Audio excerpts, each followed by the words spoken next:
الحمد لله نحمده ونستعينه ونستغفره ونؤمن به ونتوكل عليه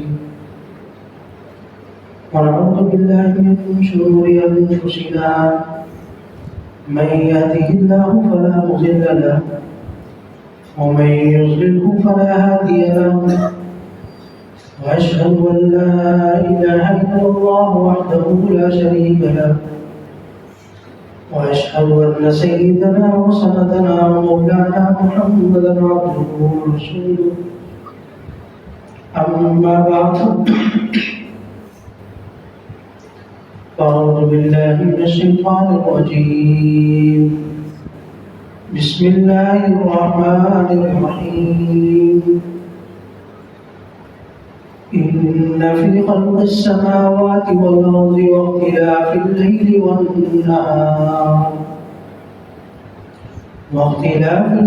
والنهار لآيات لأولي الألباب صدق الله العظيم. پھر واجب الاحترام قابل صد احترام دوستوں ساتھیوں بزرگوں،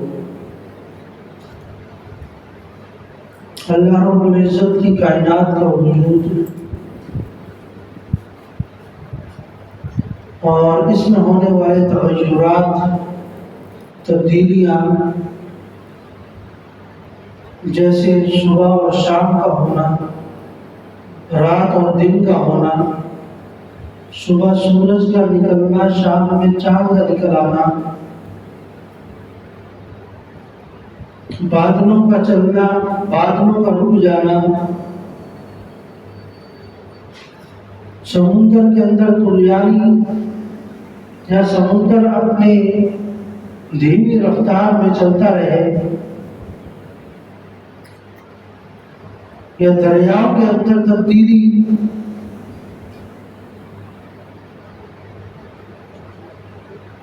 اور اس طرح کے کائنات کے اندر دیگر سیارے، زمین، سورج، چاند اور دیگر جن کے نام لیے جاتے ہیں، ان کے اندر ہونے والی تبدیلیاں، ان اللہ علی کل شیء قدیر، کہ اللہ رب العزت کی ذات ہر چیز پر قدرت رکھنے والی ہے. اللہ قادر مطلق ہے، جب چاہے جس چیز کو چاہے اس طریقے سے اس کو کر سکتا ہے. رات کو دن سے پہلے لے آنا یا دن کو رات کے بعد لے آنا، یہ اللہ رب العزت کے اپنے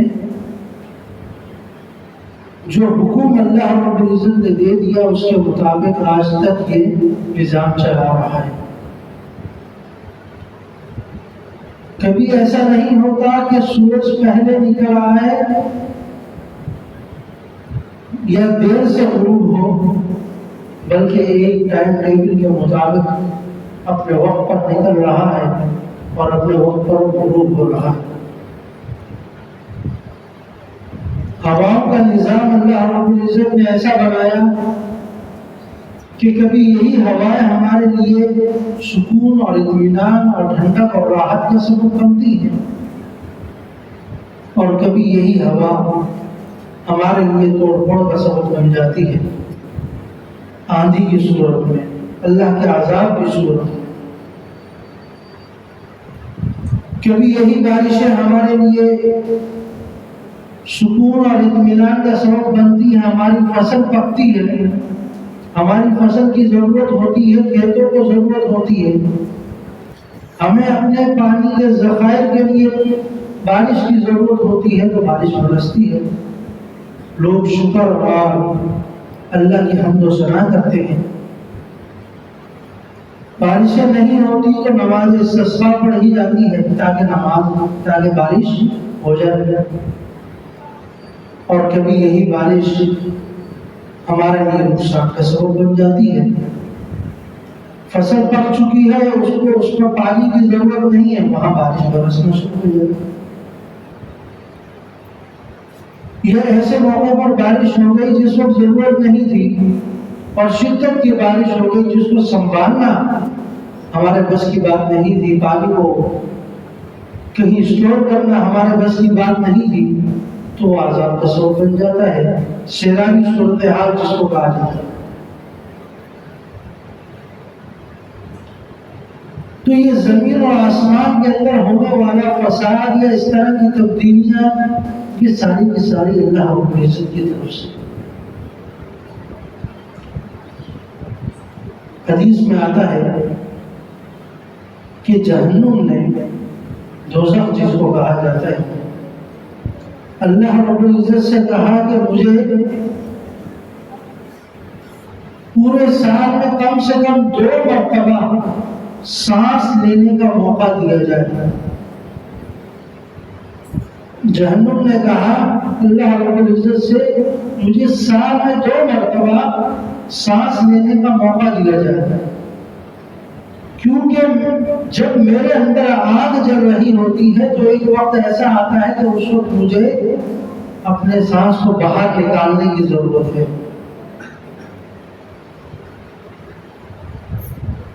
تو اللہ رب العزت نے اجازت دی کہ تم سال میں 2 مرتبہ اس طریقے سے سانس لے سکتی ہو۔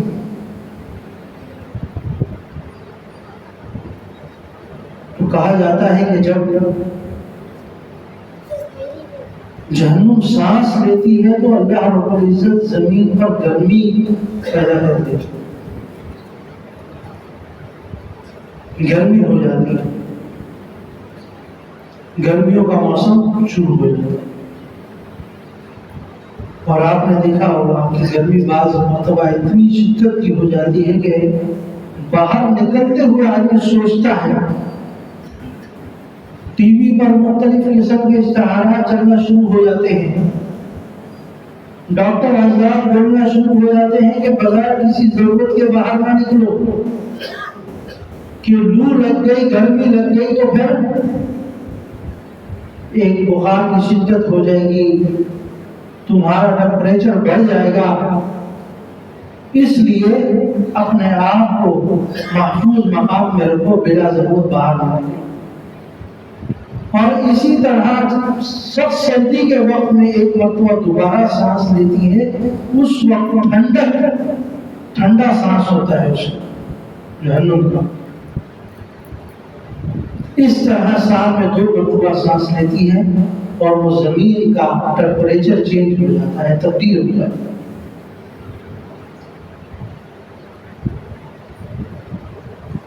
پھر بعض مقامات پر سردی بہت زیادہ ہو جاتی ہے۔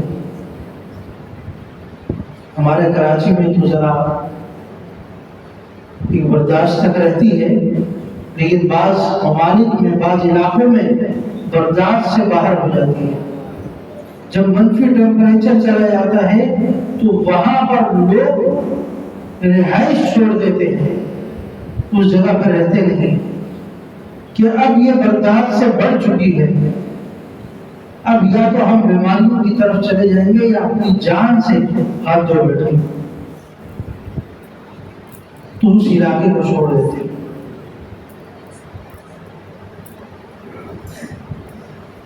حضرت ام مسیب ایک عورت ہے، نبی اکرم صلی اللہ علیہ وسلم کے پاس حاضر ہوتی ہے اور عرض کرتی ہیں کہ بخار کی شدت ہے۔ آپ علیہ السلام نے فرمایا کیا ہو گیا تمہیں کہ تم ٹھنڈ سے کانپ رہی ہو؟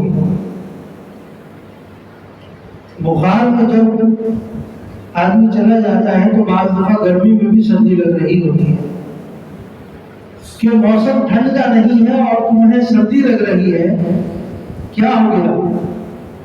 آپ علیہ السلام نے یہ فرمایا تو وہ عورت اپنے بخار کو برا بلا کہنے لگی،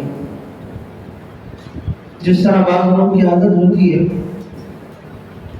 کہ وہ گلے شکوے کرنے لگ جاتے ہیں کہ مجھے یہ بیماری کیوں لگ گئی، کیا پوری دنیا میں ہی ایک بچا تھا جس پر یہ بیماری نازل کر دی گئی ہے، بیماری آ گئی، اس طرح کی باتیں کرتے ہیں۔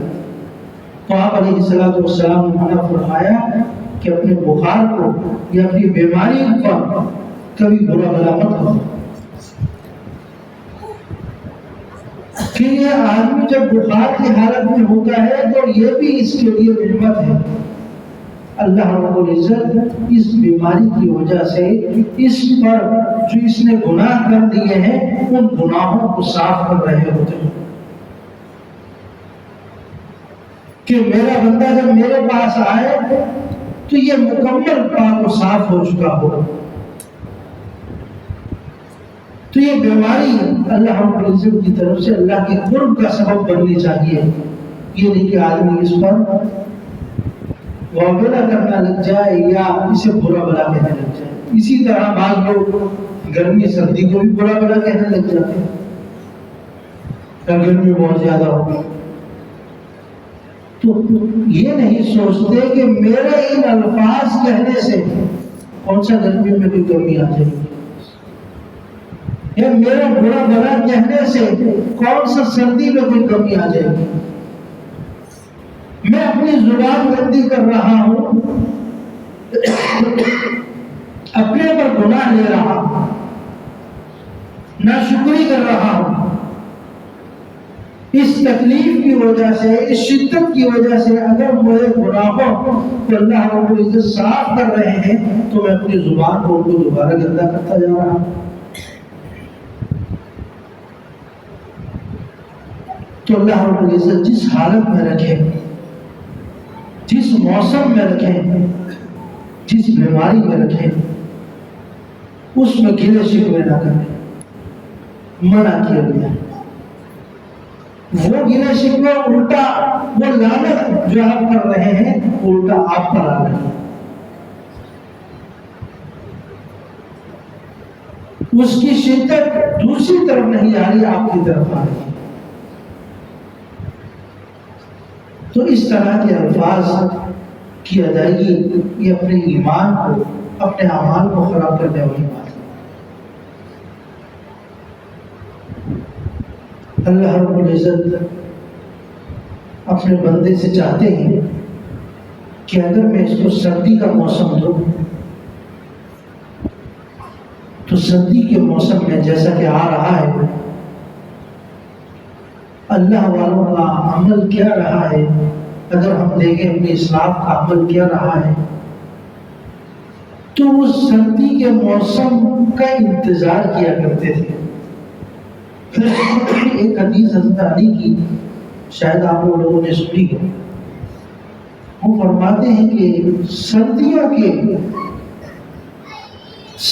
کے دنوں میں فجر کی نماز، سردیوں کے دنوں میں فجر کی نماز کے لیے اٹھنا اور اس کا وضو وغیرہ کرنا یہ مجھے پسندیدہ عمل لگتا ہے. اور اسی طرح گرمیوں کے دنوں کے روزے رکھنا یہ میرے لیے ایک بہترین عمل ہے اور میں اس کی کوشش کرتا ہوں اس معاملے. دیکھیں گرمیوں میں دن بڑے ہو جاتے ہیں.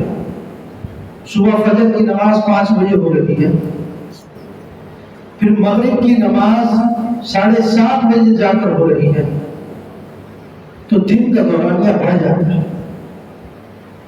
ظاہر ہے جب کوئی شخص روزہ رکھے گا تو سردیوں میں اگر وہ روزہ رکھ رہا ہے تو 3-4 گھنٹے کا فرق آ جاتا ہے. کہ آج کل جیسے فجر کی نماز ہو رہی ہے 6:30 بجے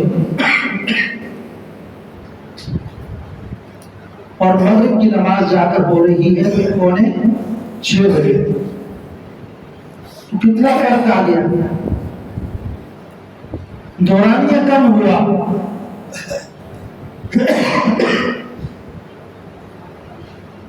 تو روزہ رکھنا تھوڑا آسان ہو جاتا ہے گرمیوں کی نسبت. گرمیوں میں پھر گرمی کی شدت پیاس کی طرف لے کر جاتی ہے. آدمی کی چاہت ہوتی ہے کہ بار بار پانی پیے، پیاس ختم کرے، تھوڑا سا سفر کر کے آئے گا پانی کی ضرورت ہوگی. لیکن سردیوں میں یہ کیفیت ذرا کم ہو جاتی ہے. سردیوں میں پانی کا پینا ذرا کم ہو جاتا ہے، ضرورت کے بقدر آدمی پانی پیتا ہے. تو حضرت علی رضی اللہ تعالیٰ عنہ فرماتے ہیں کہ سردیوں کے دن میں فجر کی نماز کے لیے اٹھنا اور اس کا وضو کرنا مجھے پسندیدہ عمل ہے کہ پانی ٹھنڈا ہوتا ہے اور سخت سردی ہوتی ہے، اس وقت میں اٹھ کر وضو کروں اور اللہ کے حضور حاضر ہو جاؤں، اس پر مجھے اجر زیادہ ملے۔ اور گرمیوں کے دن جب گرمیوں کی شدت ہوگی، گرمی کی شدت ہوگی اور دن کا دورانیہ بڑھ چکا ہوگا، اس وقت میں روزہ رکھوں گا تو مجھے تکلیف ہوگی، پریشانی ہوگی، اس پریشانی پر اللہ رب العزت کی طرف سے اجر و ثواب ہوگا۔ اس اجر و ثواب کے لیے میں ان ایام کا انتظار کرتا تھا۔ میں عرض کر رہا تھا کہ ہمارے بزرگ اور اسلاف کا طریقہ یہ رہا ہے کہ ان کو سردیوں کا زمانہ بہت زیادہ پسند آتا تھا۔ ایک اعتبار سے یہ کہ وہ سردیوں میں دن کے وقت میں روزہ رکھ لیتے اور سردیوں میں رات کا دورانیہ بڑھ جاتا ہے۔ اصل یہ عشاء کی نماز ہو رہی ہے 7:30 بجے اور فجر کی نماز ہو رہی ہے 6:30 بجے، تقریباً کوئی 12 گھنٹے کا ایک رات بن جاتی ہے پوری۔ تو اس میں تہجد، رات کا اہتمام، نوافل، رات کا سونا، وہ ساری چیزیں ایک مومن آسانی اور سہولت کے ساتھ کر لیتا ہے۔ تو اللہ والوں کو، بزرگوں کو سردیوں کے ایام بہت زیادہ پسند ہے کہ اس میں اللہ رب العزت کی خوب عبادت ہو جاتی ہے، موقع مل جاتا ہے، تہجد کا اہتمام ہو جاتا ہے۔ میں عرض کر رہا تھا یہ اللہ رب العزت کی طرف سے سردی کا آنا، گرمی کا آنا، خزاں کا آنا، بہار کا موسم آ جانا۔ آپ دیکھتے ہیں بہار کے موسم میں ہر طرف ہریالی ہریالی آپ کو نظر آتی ہے۔ خزاں کے موسم میں وہی درخت ہوتے ہیں لیکن ان پر پتے باقی نہیں رہتے ہوئے زرد پڑ جاتے ہیں، ٹوٹنا شروع ہو جاتے ہیں، ایک اداسی کی کیفیت آ جاتی ہے۔ اور وہی بہار کے موسم میں دیکھیں ایک لہلہاتے آپ کو درخت نظر آئیں گے، پتے ہلتے ہوئے نظر آتے ہیں، آدمی کی طبیعت بھی فریش ہوتی ہے دیکھ کر۔ اسی طرح پہ سردی کا موسم آتا ہے تو شدت سردی کی بڑھتی ہے، گرمی کا موسم آتا ہے تو گرمی بڑھتی ہے۔ تو اللہ رب العزت مختلف ادوار سے گزارتے ہیں، مختلف زمانوں سے گزارتے ہیں، اور ہمارے لیے تو یہ ایک اللہ رب العزت کی ایک بڑی نعمت ہے کہ ہمیں سال کے چاروں موسم میسر ہے۔ بعض علاقوں میں چلے جائیں جہاں گرمی ہوتی ہے سردی نہیں ہوتی، یا سردی ہی رہتی ہے پورا سال، گرمی ہوتی نہیں۔ وہاں جب سورج نکلتا ہے تو لوگ خوشی مناتے ہیں کہ آج سورج نکلا ہے، ورنہ سورج نہیں نکلتا۔ کئی علاقے جہاں 6 مہینے تک سورج نہیں نکل رہا یا سورج غروب نہیں ہو رہا، کسی دنیا میں اس طرح کے ممالک موجود، یا تو سورج غروب نہیں ہوتا یا سورج نکلا رہتا ہے، یا غروب ہی رہتا ہے، رات کی کیفیت رہتی ہے، وہاں دن نہیں ہوتا، یا شام جیسا ماحول رہتا ہے جس طرح مغرب کے وقت کا ماحول ہوتا ہے۔ تو اس طرح کے ملک بھی اسی دنیا میں موجود ہیں۔ تو اللہ رب العزت دکھاتے ہیں کہ بندہ ان چیزوں کی طرف دیکھے کہ کون سی ذات ہے جو یہ پورا ایک نظام چلا رہی ہے۔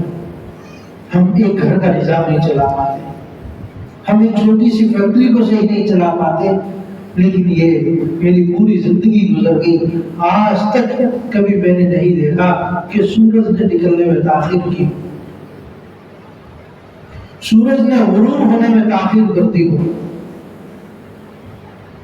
اس دفعہ سردیاں نہیں آئی، گرمیاں نہیں آئی، ایسا نہیں۔ آپ دانا ڈالتے ہیں کھیتی نکلتی ہے، آپ اپنی اپنی ضرورت کے بقدر جو کام کرتے ہیں اللہ رب العزت اس کو پورا کرتے ہیں. آپ کے ارادوں پر اللہ رب العزت فیصلے فرماتے ہیں کہ میرا مومن بندہ کیا چاہتا ہے اس کے مطابق فیصلہ کیا جاتا ہے. آپ کی محنت اگر آپ نے اپنے ہاتھوں سے کی ہے تو اس کے نتائج آپ کو نظر آ رہے ہوتے ہیں کہ میری فلاں جگہ محنت ہوئی ہے تو اس کا رزلٹ اللہ رب العزت نے مجھے یہ دیا. میں اور محنت کرتا تو اس سے اچھا رزلٹ آتا.